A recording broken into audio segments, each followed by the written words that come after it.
New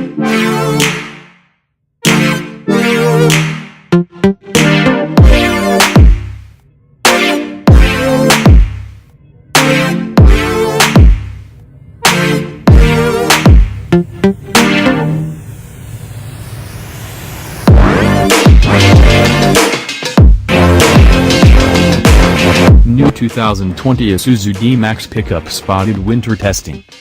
The next generation Isuzu D Max has been spotted cold weather testing ahead of a planned arrival next year.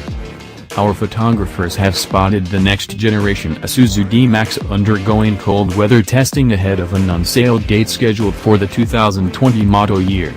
There's no disguising the pickup truck's shape, and it's clear that the current D Max's body-on-frame construction remains, which will help the new D Max to retain the current car's off-road ability. The thin disguise hides the key points of the bodywork that help give the D Max its identity, including the grille, C-pillars and front bumper design. However, there's a new U-shaped daytime running light signature visible, while the glass area is smaller and the windscreen is more steeply raked than the current D Max. As with the current D Max, expect single cab, extended cab and double cab designs, as well as utility work versions with black plastic bumpers, plus a variety of higher spec models, including Blade Utah, Yukon and Fury models, as well as the AT35. The new Isuzu D Max is likely to be revealed later in the year.